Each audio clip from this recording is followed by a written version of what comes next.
in a shocking twist that feels more like a true crime documentary than a YouTube story.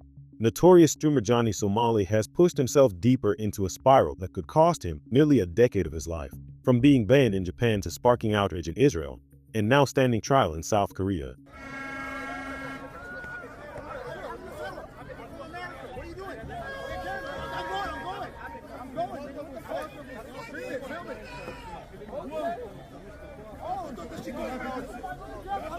Johnny's so-called content has finally caught up with him. The question now isn't whether he'll face punishment, it's how long he'll spend behind bars. Not long ago, Johnny Somali was celebrated by some corners of the internet as an unstoppable chaos machine. He thrived on controversy, turning everyday public spaces into his stage and strangers into unwilling props for his live streams. He built a reputation on harassment, shock value, and pure recklessness, all while thousands of people tuned in and threw money his way. His name became synonymous with shock content, the kind that people couldn't stop watching even when they hated it. But the same chaos that built his name is the very thing tearing it all down. When Johnny arrived in South Korea, his antics quickly crossed the line from nuisance to outright criminal. Authorities hit him with a travel ban and launched a legal battle that would only grow worse with time. Right now, he is staring down 8 separate charges. 4 are for obstructing businesses, incidents where he disrupted shops, buses, or public spaces. 2 more are for breaking minor public order laws. And the final 2 are for spreading deepfakes, a serious accusation in a country where online crimes are taken extremely seriously. Put together, these charges mean Johnny is facing the possibility of up to 12 years behind bars.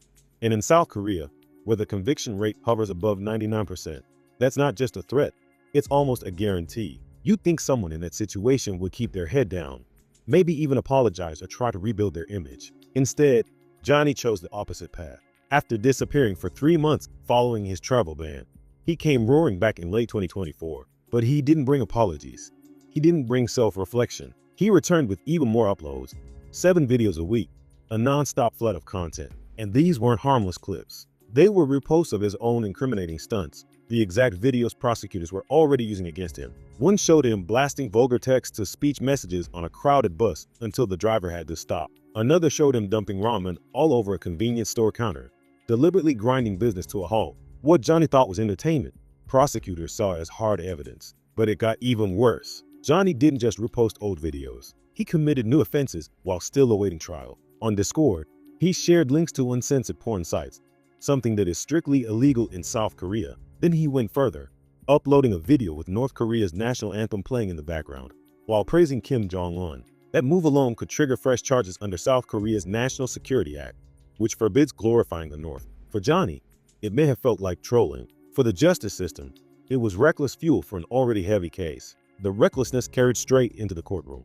Instead of showing remorse, Johnny mocked judges and prosecutors. He bragged in live streams about a plan to fake mental illness, claiming he could pretend to have bipolar disorder, say he left his medication in America, and walk away with only a small fine. In a society that values order and respect, this wasn't just foolish, it was suicidal. By insulting the court and treating the trial like a stage, Johnny destroyed any chance of leniency. Beyond the legal fallout, his stunts cut deeply into South Korea's cultural wounds.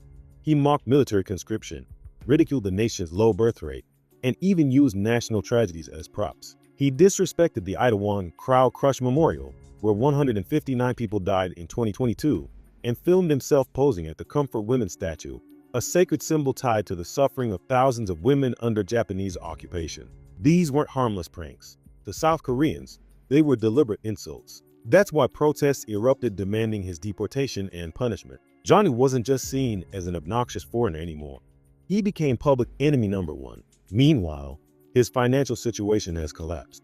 Major streaming platforms cut him off, his donation streams dried up, and his ad revenue can't keep pace with the legal bills stacking higher every month.